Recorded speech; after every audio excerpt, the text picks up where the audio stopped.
इस कार्यक्रम के पुण्यार्चक हैं श्री कंवर लाल जी, महावीर प्रसाद जी पाटनी, आर के ग्रुप, मदनगंज, किशनगढ़, राजस्थान।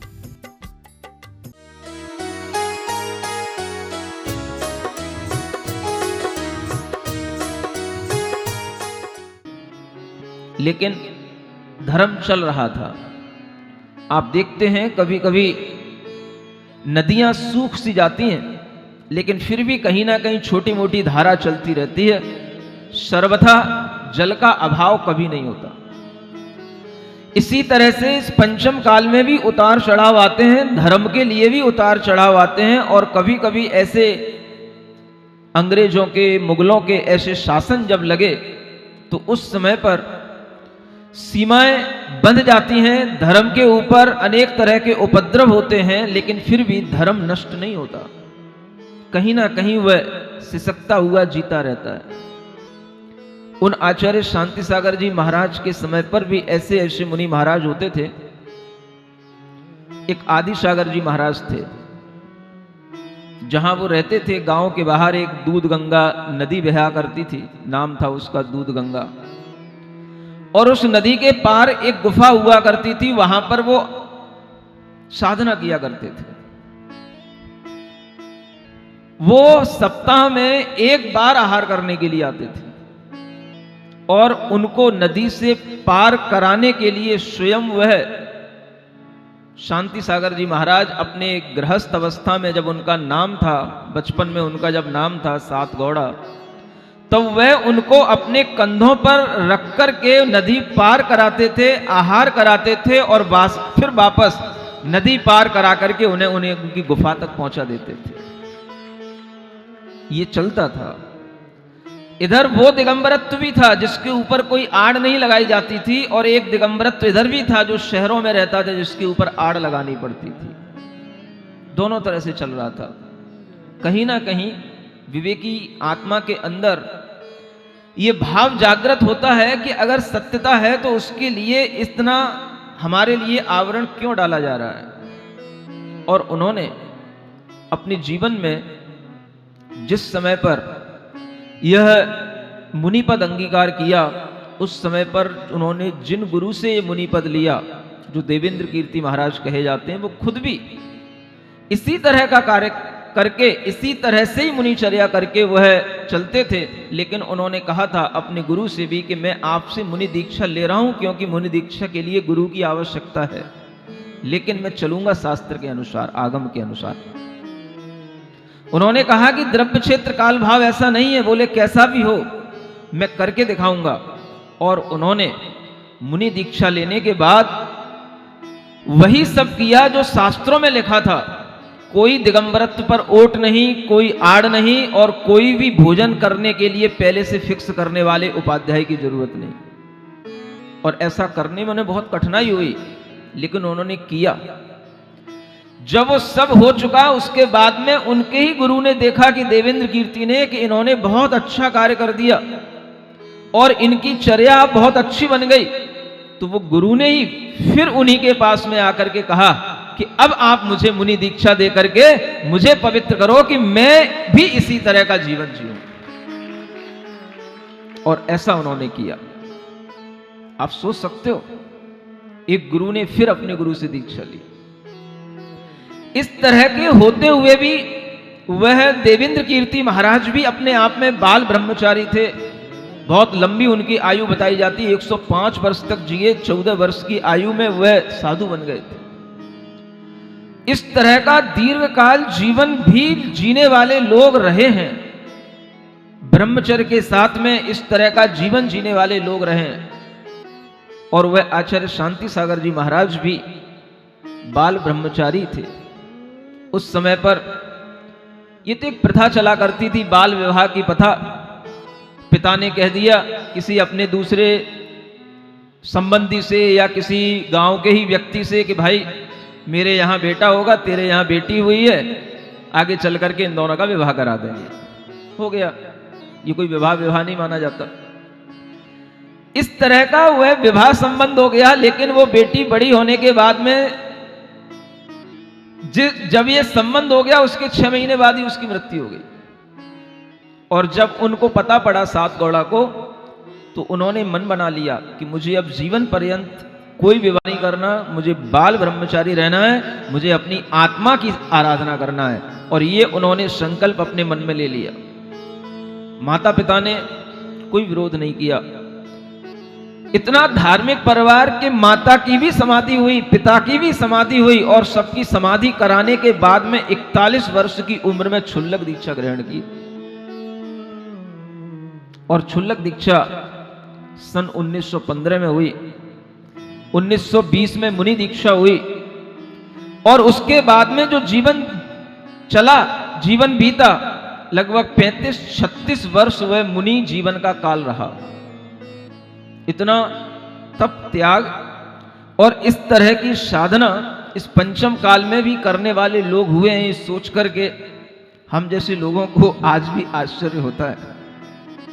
क्या वह सहनन होता है, क्या वह शक्तियां होती हैं, और इन शक्तियों के माध्यम से किस तरह के तप किए जाते हैं। और इस तरह का तप करने वाले लोग, हम चतुर्थ काल की बातें क्यों करें, ऐसे ऐसे तपस्वी हमारे सामने हुए जिन्हें देख करके ये लगता है कि वास्तव में अगर पारसनाथ भगवान का जीव, आनंद मुनि महाराज, वज्रनाभी चक्रवर्ती, ऐसे मुनि महाराज बन बन करके सिंह के और भीलों के उपसर्गों को सह करके अगर वह आज तीर्थंकर बने हैं, तो ऐसे ही मुनि महाराज, ऐसे ही महापुरुष आगे चल करके बड़े बड़े महापुरुष और तीर्थंकर बनते हैं। ये तपस्याएं आज भी इस पंचम काल में हुई हैं। हम चतुर्थ काल की बातें करें तो हमें समझ आता है कि हाँ भाई, कभी हुए होंगे तीर्थंकर, कभी हुए होंगे ऐसे तपस्वी मुनि महाराज। लेकिन ये तो 19वीं शताब्दी में, आज हम 21वीं शताब्दी में हैं, और इनकी सभी स्मृतियां, परंपराएं चल रही हैं। और इस तरीके के आचार्य होकर के गए हैं हमारे सामने कि जो हमारे लिए अपने आप में इस रूप में आदर्श हैं कि अगर आज इस दुनिया में हमें मुनि महाराज निराबाद विहार करते हुए नजर आ रहे हैं, तो इसका एकमात्र श्रेय आचार्य शांति सागर जी महाराज को जाता है,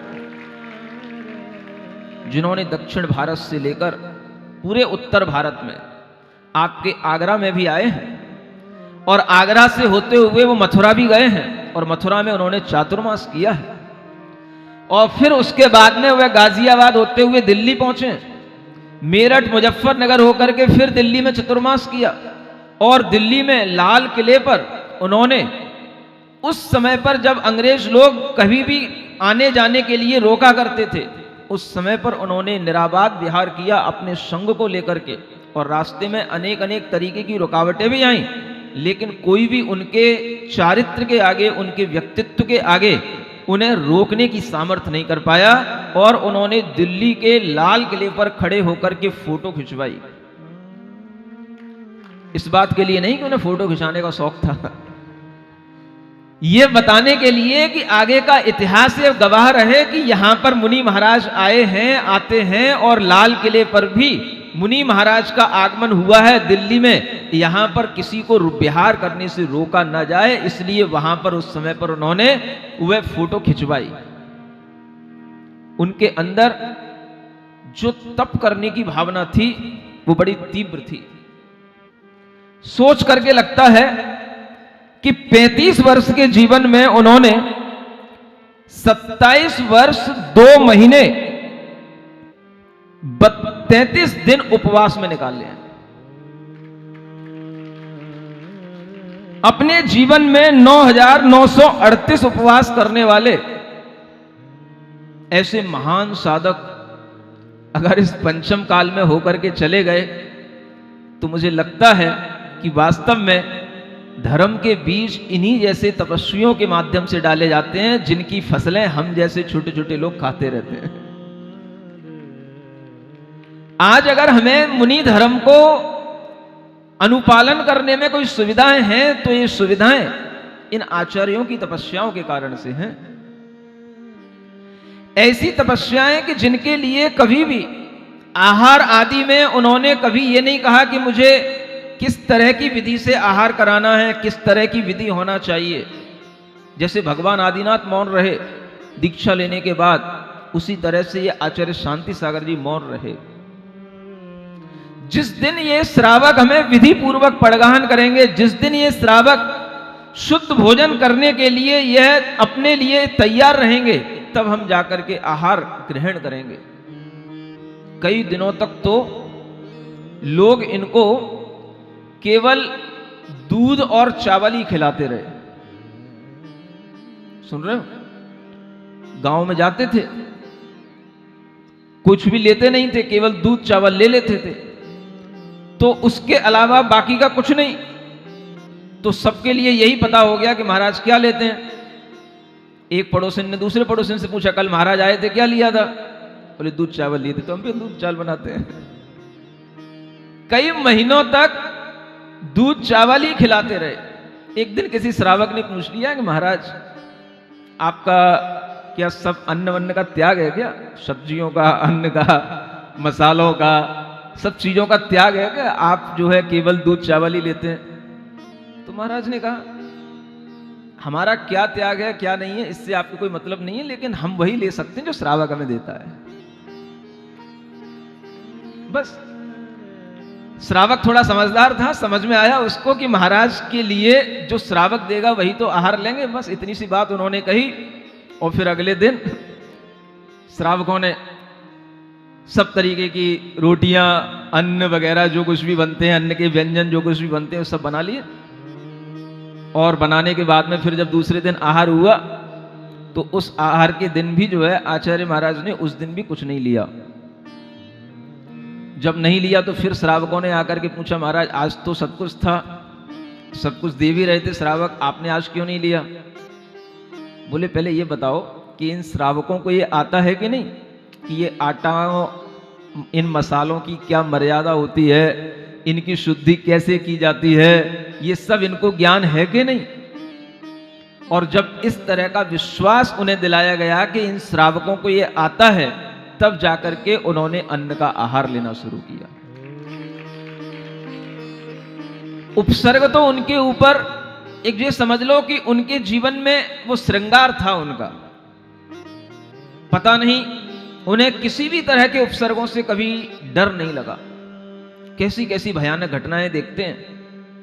आज भी उनका जो चित्र मिलता है गले में, जैसे सर्प का हार, जैसे शंकर जी के गले में पड़ा रहता है, वैसे ही उनके गले में सर्प जो है वो हार की तरह उनके गले में बैठा लटका हुआ है। और वो वास्तविक चित्र है। कोन्नूर की वो गुफाएं जहां पर वो तपस्या करते थे, उसी चित्र को देख करके इधर उत्तर भारत में रहने वाले जो विद्वान थे, तुम्हारी आगरा और जयपुर के आसपास, इधर अभी जो कटनी जगन मोहन लाल जी शास्त्री और इधर के जो विद्वान थे, इन विद्वानों को पहली बार देखने को मिला उस चित्र के बाद कि कोई दुनिया में दिगंबर मुनि भी हैं और उन दिगंबर मुनि के दर्शन आज भी हो सकते हैं। ये पहली बार विद्वानों के लिए विश्वास करने में आया था। और तब विद्वानों की श्रद्धा बनी थी। और वह जब जगह जगह पर विहार करते हुए इस साइड आए, तब उन्होंने हर जगह पर विहार करके किसी भी तरह का कोई उपद्रव हुआ तो उसको सहन किया। यहीं धौलपुर के पास में एक राजा खेड़ा है, और उस समय पर उनके लिए बहुत बड़ा उपद्रव हुआ। एक छिद्दी ब्राह्मण था, अपने 500 आदमियों को लेकर के अब उनके पास में पहुंच गया था, और वो उस समय पर सामाय कर रहे थे। उनको एहसास हो गया था कि कुछ आज उपद्रव होने वाला है। उस दिन उन्होंने अपने साधुओं से कहा कि कोई भी आज विहार नहीं करेगा। श्रावकों के ऊपर आक्रमण हुआ, लेकिन बाद में और दूसरी पुलिस आई, उन आताताइयों को पकड़ा गया, और बाद में जब उसे पकड़ लिया गया तो फिर वही हुआ। आकर के पूछा गया महाराज से, बताओ महाराज ये आदमी, इसके लिए क्या दंड दिया जाए? उसी आलोक सिंह यादव की तरह, ध्यान है आपको? क्या कहेंगे? उसको दंड देने के लिए पकड़ रखा था। महाराज ने कहा कि नहीं, जब तक तुम इसको छोड़ोगे नहीं, मैं अन्न जल ग्रहण नहीं करूंगा। और जब इस तरीके का महाराज ने अपने अंदर संकल्प दिखाया, तब उसको छोड़ा गया। तब वह सब अधिकारी देख करके रह गए कि देखो अपने ऊपर आक्रमण करने वाले व्यक्ति के लिए भी इतनी दया का भाव ये धारण करते हैं। इसलिए दिगंबर मुनि कभी किसी को कष्ट देने का भाव नहीं करते हैं। अपने बंधु के प्रति तो हर कोई उदार हो जाता है, लेकिन शत्रु के प्रति भी जो उदार हो जाए, उसके उदात्त भावना का दुनिया में कोई पार नहीं। और वो सब शिक्षाएं कहां से मिली? इन्हीं पार्श्वनाथ भगवान से मिली, इन्हीं महावीर भगवान से मिली है।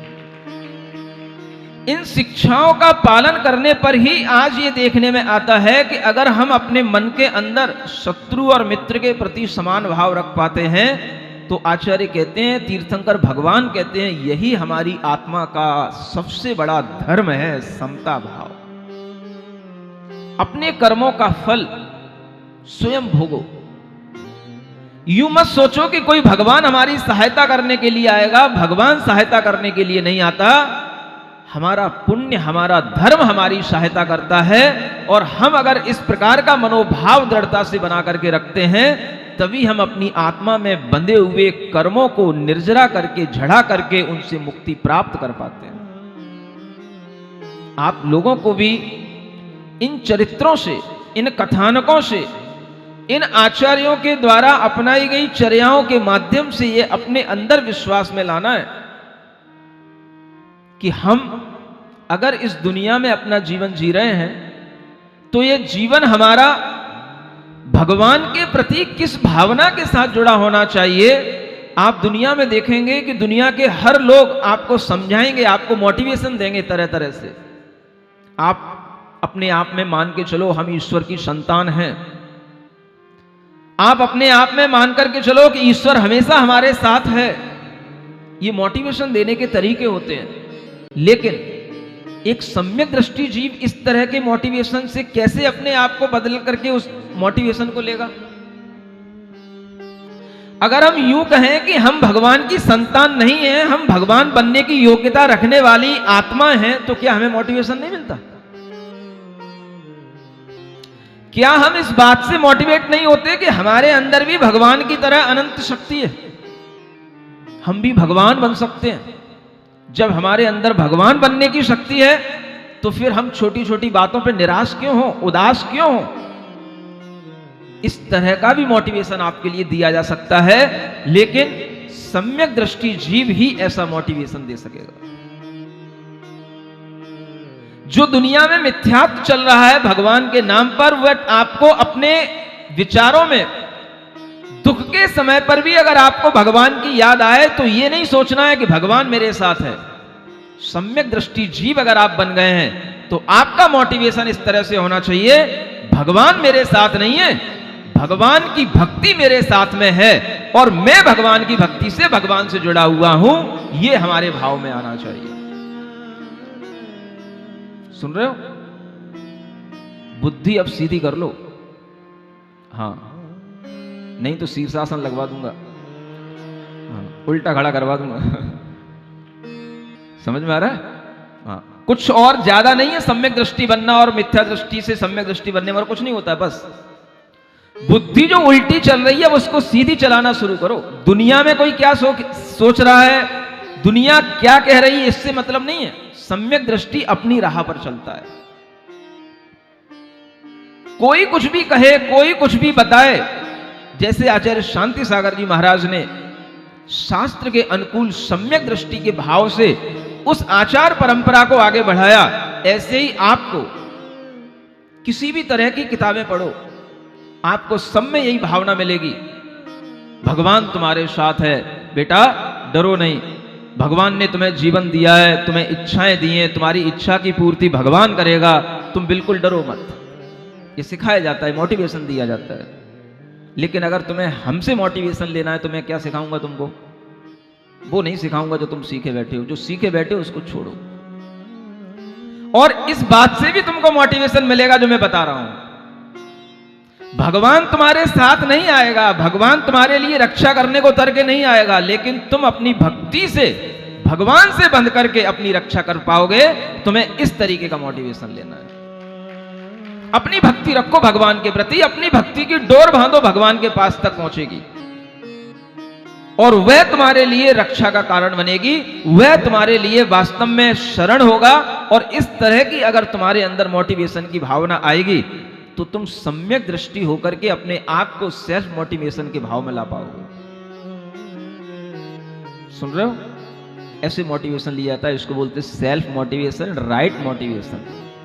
जो दुनिया में सिखाया जाता है वो रॉन्ग बिलीफ के साथ में रॉन्ग मोटिवेशन के तरीके हैं। मैं आपको राइट मोटिवेशन का तरीका बता रहा हूं कि मैं अपने आप में खुद महसूस करूं कि मैं किसी भगवान का अंश नहीं हूं, मैं खुद भगवान बनने की क्षमता रखने वाला आत्मा हूं। जब इस तरीके का विश्वास आपके अंदर आएगा, दुनिया में कभी आपको निराशा उत्पन्न हो ही नहीं सकती। कितना ही धन का अभाव हो, कितना ही रोगी शरीर हो, कितना ही आपके सामने प्रतिकूलताएं हो, कितना ही आपको घर के लोग परेशान कर रहे हो, लेकिन आप अपने आप को सेल्फ मोटिवेट करें, मैं भगवान बनने की क्षमता रखता हूं। I have the potential to become a god. मैं ये भगवान का कोई अंश नहीं हूं, टुकड़ा नहीं हूं, और कोई भगवान मेरे साथ है नहीं, मैं भगवान के साथ मैं हूं, मेरी भक्ति भगवान के साथ में है। बस इतना आपको चेंज करना है और आप एक राइट बिलीवर बन जाएंगे। इसी को बोलते हैं सम्यक दृष्टि जीव। अगर इतना कर लिया तो आज ठोंक करके अपनी छाती पर हाथ रख के कहना है कि महाराज मैं आज से सम्यक दृष्टि बन गया, और मैं आपको लेबल दूंगा सम्यक दृष्टि का। बोलो तैयार हो कि नहीं? सुन रहे हो? ये मिसबिलीव छोड़ो। भगवान मेरे साथ नहीं, मेरी भक्ति भगवान के साथ जुड़ी हुई है, इसलिए मेरी रक्षा होगी, इसलिए मैं कभी भी होपलेस नहीं होऊंगा। मैं अपने आप में कभी भी गिरूंगा नहीं, अपनी मानसिकता को गिराऊंगा नहीं। बस इतना सा आपको चेंज करना है। और ये सब बच्चे बच्चियां अगर इस तरीके की भावना में आ जाएंगे तो इस सब के अंदर सम्यक दर्शन का भाव लहराएगा। पारसनाथ भगवान यही सिखाने वाले हैं। वो जो सिखाएंगे वो तो बाद में सिखाएंगे, लेकिन उनकी छवि से और उनके जीवन से और इतने दिनों की कथा सुनने से हमें क्या सीखने को मिल रहा है, पहले ये तो क्लियर हो जाए, तब उनकी वाणी से हम वो जो सीखेंगे तब हम सिखा पाएंगे, तब वो बता पाएंगे, तब हमारी को समझ में आ पाएगा। तो पहले अपने आप को तैयार करो। सुन रहे हो? क्या बोलोगे आज से? मैं भगवान का अंश नहीं हूं, मैं भगवान के वंश का वंशज हूं, लेकिन किसी आत्मा की कोई संतान नहीं हूं। मैं अपनी रक्षा अपनी भक्ति से खुद करूंगा, कोई भगवान मेरी रक्षा करने के लिए नहीं आएगा। इस तरीके के विश्वास जब आपके अंदर आने लगेंगे तब आपको कुछ महिमा पारसनाथ की समझ में आएगी। कौन आता है किसको बचाने के लिए? आप देख रहे हो, केवल अपना पुण्य अपना धर्म, उन्होंने दया धर्म का पालन किया था। नाग नागिन के लिए दया धर्म के कारण से करुणा के वशीभूत होकर के उन्होंने नमोकार मंत्र सुनाया था, और उस नमोकार मंत्र के प्रभाव से वो देव देवी बन गए। उनका कर्तव्य था अपने उपकार को चुकाने का, वो अपना उपकार चुकाने आए, और आज दुनिया में उनका भी नाम हो गया पारसनाथ। भगवान के कारण से उनका नाम भी अमर हो गया। ये कहलाती है महान पुरुषों की संगति का फर्क। समझ आ रहा है? उनको कौन जानता? ऐसे देवी देवियां तो सैकड़ों होते हैं, लेकिन पारसनाथ भगवान की संगति के कारण से उनका नाम भी अमर हो गया। और आज लोग जितना पारसनाथ भगवान को जानते हैं उतना ही उन दोनों देवी देवताओं को भी जान रहे हैं। लेकिन मिथ्या बुद्धि नहीं रखना चाहिए। सम्यक दृष्टि जीव हर चीज को जानता, हर चीज को देखता है, देव को देव की तरह मानता है, भगवान को भगवान की तरह मानता है। कई लोग पूछते हैं, एक बार आचार्य महाराज से पूछ लिया किसी ने, महाराज आप देवी देवताओं को नहीं मानते क्या? सुन रहे हो? आचार्य महाराज ने कहा, अरे भाई मुझसे ज्यादा देवी देवताओं को मानने वाला कौन होगा? मैं तो दिन में 3 बार चैत्य भक्ति पढ़ता हूं, देवी देवताओं के नाम लेता हूं कि सारे चतुर निकाय के देव भगवान की सेवा करने के लिए आते हैं, और उनके साथ मैं भी वंदना करता हूं, पूजा करता हूं। मुझसे ज्यादा देवी देवता मानने वाला कौन होगा? लेकिन तुम चाहते क्या हो? देवी देवता को मानने का मतलब क्या? क्या उन्हें भगवान मान लिया जाए? क्या भगवान के बराबर बैठा दिया जाए? अगर ये बुद्धि आपकी है तो आप सम्यक दृष्टि कदापि नहीं हो सकते। ये आचार्य शांति सागर जी महाराज का अगर आप कभी जीवन चरित्र पढ़ोगे तो पता पड़ेगा कि वो उस समय पर भी, जैसे तुम लोगों के यहां इधर मिथ्यात्व फैला रहता है, दक्षिण में भी खूब फैला रहता है। हाँ, दुनिया के गुड्डे गुड़ियां घरों में रखे रहेंगे, सब पूछते रहेंगे, अगरबत्ती लगाते रहेंगे। समझ आ रहा है? और जैसे तुम नहीं सुधरते वैसे वो भी नहीं सुधरते। अभी भी नहीं कोई सुधर रहा है। मैं इतने दिनों से कह रहा हूं, एक ने भी हाथ नहीं उठाया। इतने बेईमान लोग हैं इस आगरा के कि महाराज, अभी एक महिला ने हाथ उठाया एक ने भी कुछ ला करके यहां नहीं रखा। समझ आ रहा है? अभी एक अच्छी सी मंच बनवाएंगे सब भगवानों का आदर करने के लिए, तब ला करके रखना। भी जगह नहीं है ना, अभी तो एक दो दिन और रुको। आचार्य शांति सागर जी महाराज जिस समय पर वह मुनि महाराज बने, उस समय पर उन्हीं लोगों से आहार ग्रहण करते थे जिनके मिथ्यात्व का त्याग होता था, और जो मिथ्यात्व का इस तरह से त्याग करते थे, सम्यक दर्शन प्राप्त कर लेते थे, उन्हीं से वो आहार ग्रहण करते थे। सुन रहे हो? अब ऐसा ही कुछ मुझे सोचना पड़ेगा, है? हाँ, तैयार रहो। आप लोग अपने अंदर से थोड़ा शुद्धता बनाओ, तो कुछ जैनत्व को प्राप्त करने के बाद सम्यक दृष्टि बनने का भाव तो करो। और वो सम्यक दर्शन कहां से शुरू होता है? मिथ्यात्व का त्याग करने से शुरू होता है। जो हमारे मन में भय पड़ा है, अंधविश्वास पड़ा है, इसको छोड़ने से सम्यक दर्शन आएगा। और भय अगर आपके लिए इतने बड़े बड़े तपस्वी गुरुओं के पास होने पर भी, इनका आशीर्वाद होने पर भी अगर आपके अंदर का भय नहीं गया, तो आप डर डर के ही मर जाओगे। आपको कोई बचाने वाला पैदा नहीं होगा। जैसे ये कोरोना में लोग मर रहे हैं, सब डर डर के मर रहे हैं। और इस तरीके का डर अगर आपके अंदर बैठा है, तो वह डर आपके अंदर कभी आत्मविश्वास पैदा ही नहीं होने देगा। सम्यक दृष्टि जीव इसलिए निडर कहा गया है, 7 भयों से मुक्त होता है।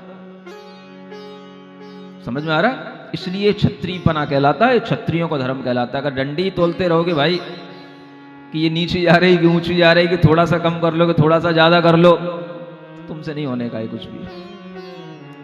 समझ में आ रहा है? बोला तो करो, क्या समझ में आ रहा है? कुछ क्षत्रियपना दिखाना है, कुछ वीरता के भाव लाना है, डरना नहीं है। जो तीर्थंकरों ने किया है वही हमें करना है, और जिसकी प्रेरणा हमें मुनि महाराज दे रहे हैं, हमें वह विश्वास के साथ करना है। हमें एक बार अगर इस तरह का विश्वास बन जाएगा, तो हमारे जन्म जन्म के पाप कट जाएंगे। जन्म जन्म का मिथ्यात्व टूटने पर ही वह सब पापों से निजात मिलती है जो आगे टूटने वाले हैं। सबसे बड़ा पाप है मिथ्यात्व, और इस पाप को छोड़ने पर ही आपको प्रभु के दर्शन होंगे।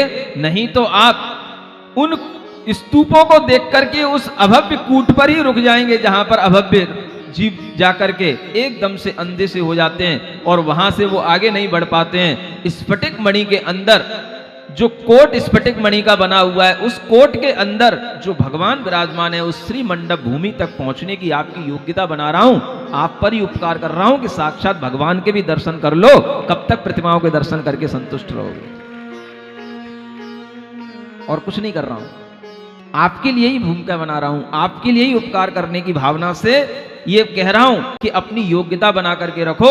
नहीं तो वहां पहुंचने के बाद में जो दरबान के रूप में खड़े हुए हुए गेट कीपर हैं, वही आपको वापस लौटा देंगे। बोले you are not eligible for darshan of Parasnath. समझ आ रहा है? तो ये सब वहां के देवी कर देंगे। फिर आप कहोगे कि महाराज हम पारस कथा सुन करके गए थे, लौटा दिया हमें। क्यों लौटा दिया? आप उसके एलिजिबल थे ही नहीं। समझ आ रहा है? तो अगर आपको भगवान को देखना है, if you want to see the lord Parshvanath, क्या करना पड़ेगा आपको? फर्स्ट ऑफ ऑल क्या करना पड़ेगा? क्या? मिथ्यात्व को छोड़ना पड़ेगा। आप समझ में आ गया मिथ्यात्व क्या है? तो ये जो हमारे अंदर तरह तरह के मिसबिलीव हैं, इसी को हम मिथ्यात्व कहते हैं। समझ आ रहा है? तो ऐसे जब ये भाव छूटते हैं तब हम योग्य बनते हैं, और जब योग्य बन जाएंगे तो फिर आनंद के साथ प्रवेश करेंगे। मंगल भवन अमंगल हारी, पार्श्वनाथ जगत हितकारी, सुख संपत सब ही घर आवे, पारस कथा भविक जो गावे। भीत न बीच गली जे रही, 12 सभा तहाँ जिन कही, बैठे मुनि अपक्षर अज्जिया, ज्योतिष दान असुर सर लिया। भवन विंतर ज्योतिषी देव, कल्प निवासी नर पशु एव, दिन में प्रथम पीठिका ठई, अनुपम वेद रजमयी। जैसे ही हम घुसे कहाँ पे प्रवेश किए? स्फटिक कोट के अंदर जो श्री मंडप भूमि बनी हुई थी, उस भूमि में प्रवेश किए। चारों तरफ देखा, 12 कोठे बने हुए हैं, 12, एक बीच बीच में एक बाउंड्री सी भी बनी रहती है, और 12 सभाओं के माध्यम से वो चारों ओर एक गोलाकार, जैसे राउंड टेबल कॉन्फ्रेंस होती है ना, इस तरह से वह भगवान तो बीचों बीच में बैठे हैं और चारों तरफ 12 सभाएं लगी हुई हैं, और उनमें एक में मुनि महाराज बैठे हैं, एक में अप्सराएं बैठी हैं, एक में आरिकाएं बैठी हैं, एक में ज्योतिषी देव बैठे हैं, एक में बाण व्यंतर देव बैठे हैं, एक में असुर कुमार भवनवासी देव बैठे हैं, और फिर एक में देखा कि इन सबकी अलग अलग स्त्रियों के लिए, देवियों के लिए भी अलग अलग सबके लिए कोठे बने हुए हैं, क्योंकि देवियों की संख्या भी बहुत होती है। भवनवासी देव, व्यंतर देव, ज्योतिषी देव और कल्पवासी देव, देवों के अलग अलग कोठे और देवियों के अलग अलग, और मुनि महाराज का अलग, लेकिन आर्यकाओं का और स्त्रियों का एक ही होता है, ये ध्यान रखना। सुन रहे हो? फिर भवनवासी, व्यंतर, ज्योतिषी देव, कल्पवासी देव और मनुष्यों का कोठा एक अलग होता है श्रावकों के लिए। क्या सुन रहे हो? मुनि महाराजों का एक स्थान अलग, श्रावकों का एक स्थान अलग, और एक कोठे में आरिकाएं और सामान्य स्त्रियां, श्राविकाएं सभी, और एक में केवल पशु, पक्षी, पंचेंद्री, संगी जीव जो समझदारी रखते हैं और हाथी की तरह जैसे सूंड हिलाते हुए आते हैं, वो हाथी भी, सिंह भी, सब समझदार होते हैं, और सब आकर के भगवान की देखने से ही, भगवान को देखने मात्र से ही उनके अंदर सम्यक दर्शन की प्राप्ति हो जाती है। जितना तुम्हें समझाने में हमें पसीना बहाना पड़ रहा है, भगवान को कुछ भी नहीं करना पड़ता, ये काम तो बस उनके दर्शन मात्र से ही हो जाता है। सुन रहे हो? फिर भी तुम्हारी समझ में नहीं आता, कितनी बुद्धि पे पत्थर पड़े हुए हैं, कौन तोड़ेगा इनको? कमठ है? पारसनाथ भगवान तो अब दोबारा आएंगे नहीं तोड़ने, ये कथा तो अब जा रही है, तो ये पत्थर हमें अपनी बुद्धि के खुद हटाने हैं। इसी तरह के उपदेशों से हट जाए तो अच्छी बात है। और फिर जब हमने 12 सभाओं में देखने के बाद, एक दृष्टि डालने के बाद देखा, तो बीचों बीच में भगवान कैसे बैठे हैं? 3 पीठिकाएं होती हैं। सबसे पहली पीठिका वैडूर्य मणि की बनी हुई होती है। वैडूर्य मणि मान लो नील मणि है ना, नीलिमा को लिए हुए बिल्कुल नीली आभा वाली वैडूर्य मणि का वह पीठिका बनी हुई होती है। और उस पीठिका पर क्या होता है देखिए, मंगल भवन अमंगल हारी, पारसनाथ जगत हितकारी, मोर कंठवत आभा जास, 16 पेंड साल कहूँ पास, 12 सभा महादिश चार, दिन को यह पथ 16 साल, मंगल दरब जहाँ सब धरे, जक्ष देव सेवक तहाँ खरे, धर्म चक्र तिनके सिर दिपे, जिनको देख दिवाकर छिपे। मोरकंठ की आभा वाली वो वैडूर्य मणि की आभा होती है। मोरकंठ देखा है कैसा होता है ना, बिल्कुल सुरख नीला, ऐसा वह नीले रंग का वह वैडूर्य मणि की आभा। और वहां पर जब उस पीठिका पर चढ़ते हैं तो 16 पेड़ चढ़ने पड़ते हैं, और वह 12 सभाओं के चारों ओर, महादिशाओं में चारों ओर वह पथ उसका बना हुआ होता है, वहां से लोग उस पीठिका तक आ सकते हैं। और उस पीठिका पर क्या रखे रहते हैं? मंगल द्रव्य रखे रहते हैं, अष्टमंगल द्रव्य जो आपको बताए थे। बड़ी बड़ी संख्या में 108 वह अष्टमंगल द्रव्य होते हैं। और वहां पर यक्ष सेवक खड़े रहते हैं। कौन खड़ा रहता है? यक्ष। ये यक्ष कौन सी क्वालिटी है? ये व्यंतर देवों की एक फैकल्टी है। समझ आ रहा है? किनकी? हाँ, अभी जब आप और थोड़ा सा अभी 2 दिन बाद जब आपको कहीं ये सिखाना पड़ेगा, तत्वार सूत्र का वर्णन आएगा, तो उसमें सारे देवी देवताओं को बहुत अच्छे ढंग से वर्णन आएगा, तब आपको और अच्छा सीखने को मिलेगा। थोड़ा सा इंतजार करो। तो ये यक्ष देव वहां खड़े रहते हैं और इनके सिर पर धर्म चक्र शोभायमान होते हैं। क्या होता है? धर्म चक्र। ये अपने सिर पर धर्म चक्र धारण किए रहते हैं। उस धर्म चक्रों की जो किरणें निकलती हैं, जो उसकी आभा होती है, वो सूर्य की आभा को भी मात करती है। ऐसे अनुपम छवि को धारण करने वाले वे यक्ष भी उस धर्म चक्र के कारण से सुशोभित होते रहते हैं। और इस तरह से जब यह प्रथम पीठिका का दृश्य दिखाई देता है, तब हम आगे और ऊपर देखते हैं। तापर द्वितीय पीठिका बनी, चामी करमय राजत घनी, मेरु श्रृंगवत उन्नत एम, जगमगाए मंडल रवि जेम। 8 जाप 8 दिश जहाँ, तिन शोभा वर्णन बुध कहाँ, तिन में 8 चिन्ह चित्राम, चक्र गयंग वृषभ अभिराम।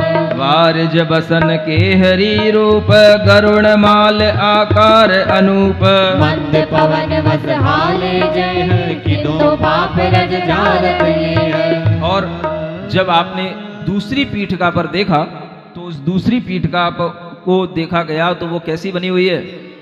सोने की बनी हुई है। चामीकर माने होता है स्वर्ण की। समझ आ रहा है? कभी अरिहंत भगवान का ध्यान करना, पारसनाथ भगवान का ध्यान करना, तो ऐसा ध्यान अपने मन में ले आना है? और अगर कभी समय मिला, अभी समय मिलेगा ही, आपको 10 लक्षण के दिनों में भी ध्यान कराया जाएगा, तो कभी आपको ऐसा अच्छा वाला ध्यान भी करवाऊंगा। पहले सीख लो, फिर आपको ध्यान में सब दिखाई देगा।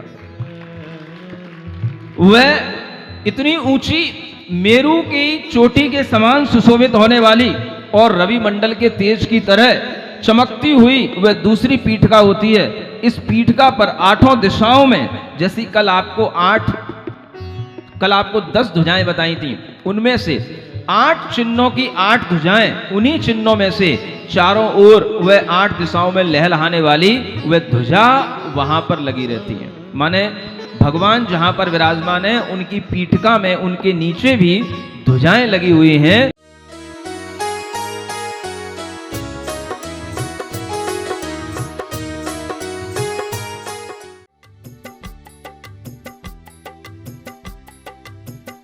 इस कार्यक्रम के पुण्यार्चक थे श्री कंवर लाल जी, महावीर प्रसाद जी पाटनी, आर के ग्रुप, मदनगंज, किशनगढ़, राजस्थान।